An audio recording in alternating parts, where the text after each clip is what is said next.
ذرائع کا کہنا ہے کہ اجلاس کی صدارت رکن کانگریس جیمز میک کریں گے۔ ٹام لینٹوس ہیومن رائٹس کمیشن اجلاس کے دو اہم سیشنز ہوں گے۔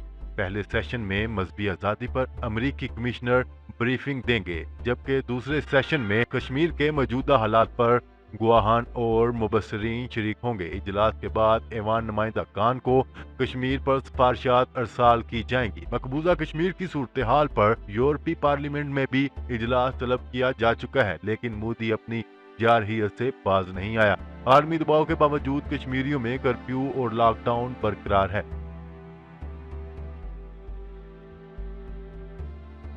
خبر کے اگلے حصے میں بات کرتے ہیں۔ میزائل پانی کے نیچے سے داغا اور روس کے انتہائی مشرق میں واقع جزیرے نما علاقے کاما چٹکا میں اپنے ہدف تک کامیابی سے پہنچا۔ روس کے ایک جدید جوہری آبدوز نے ملک کے شمالی مغربی ساحل کے سامنے ایک بین البراعظمی بیلسٹک میزائل کا کامیاب تجربہ کیا۔ غیر ملکی خبرساں ادارے کے مطابق روسی وزارت دفاع نے بتایا ہے کہ بحیرہ بیز میں موجود آبدوز نے یہ میزائل پانی کے نیچے سے داغا اور یہ روس کے انتہائی مشرق میں واقع جزیرہ نما علاقے کاما چٹکا میں اپنے ہدف تک پہنچ گیا۔ پرنس ولادیمیر آبدوز کو 2017 میں متعارف کروایا گیا تھا۔ یہ روسی آبدوز پوری کا پہلا ماڈل ہے جو بیلسٹک میزائل رکھتا ہے۔ اس کو بحری مشقوں کے لیے ڈیزائن کیا گیا ہے۔ اس وقت آبدوز تجرباتی طور پر کام کر رہی ہے اور اس سے رواں سال دسمبر میں شمالی بحری بیڑے میں شامل کر لیا جائے گا۔ خبر کے اگلے حصے میں بات کرتے ہیں۔ پوری دنیا میں انٹرنیٹ کی فراہمی کے لیے اسپیس ایکس کمپنی نے اسٹار لنک سلسلے کی 5 درجن سیٹلائٹ کی پہلی کھیپ کا کامیابی کے ساتھ خلا میں روانہ کر دی۔ یہ سیٹلائٹ فالکن 9 راکٹ کے ذریعے سے فلوریڈا میں واقع کیپ کیناور خلائی اڈے سے روانہ کی گئی اور اس غیر معمولی تجربے میں بار بار استعمال ہونے والے راکٹ کا تجربہ بھی کیا گیا۔ لانچ ہونے کے چند منٹ بعد راکٹ کا پہلا مرحلہ یا سٹیج از خود الگ ہو کر سمندر کی جانب بڑھا، جہاں ایک ڈرون بحری جہاز پر کامیابی سے اتر گیا۔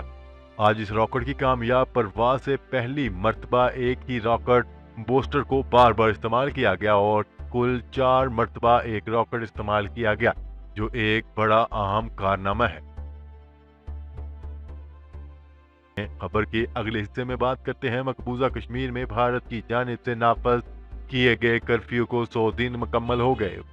وادی چنار کے باسی بے بسی کی تصویر بنے دنیا کی توجہ کے منتظر ہیں، جو کہ اب تک خاموش تماشائی کا کردار ادا کر رہی ہے۔ اس دنیا کی مناسبت سے عالمی برادری کی توجہ وادی چنار کی مخدوش حالت کی طرف مبذول کرانے کی آزاد کشمیر کی عوام سراپا احتجاج ہیں۔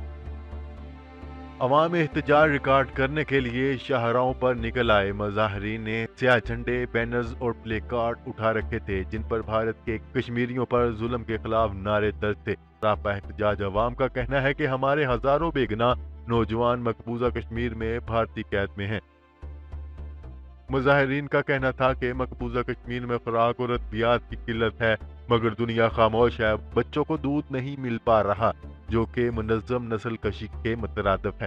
کیا رہے کہ مقبوضہ کشمیر میں بھارتی بربریت کے خلاف آواز اٹھاتے ہوئے عوام کا کہنا تھا کہ 100 دن سے مقبوضہ کشمیر میں انسانی حقوق پامال ہو رہے ہیں، مگر دنیا خاموش ہے۔ مظاہرین نے مطالبہ کیا کہ عالمی برادری کشمیریوں سے حق خود ارادیت کا وعدہ پورا کرے۔ خبر کے اگلے اور آخری حصے میں بات کرتے ہیں۔ چین نے کرتارپور راہداری کا خیر مقدم کرتے ہوئے کہا ہے کہ یہ پاکستان کا تعلقات میں بہتری کے لیے اچھا اقدام ہے۔ پاک بھارت جنوبی ایشیا کے اہم ترین ملک ہیں۔ باہمی ہم آہنگی نہ صرف فریقین کے مفاد میں ہے بلکہ دنیا کے مفادات بھی وابستہ ہے۔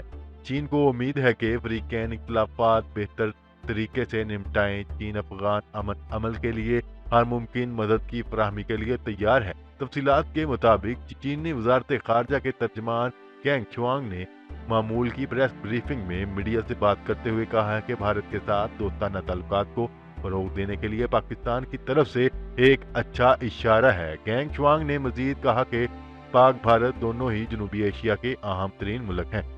کنگ شوان نے مزید کہا کہ پاک بھارت دونوں ہی جنوبی ایشیا کے اہم ملک ہیں۔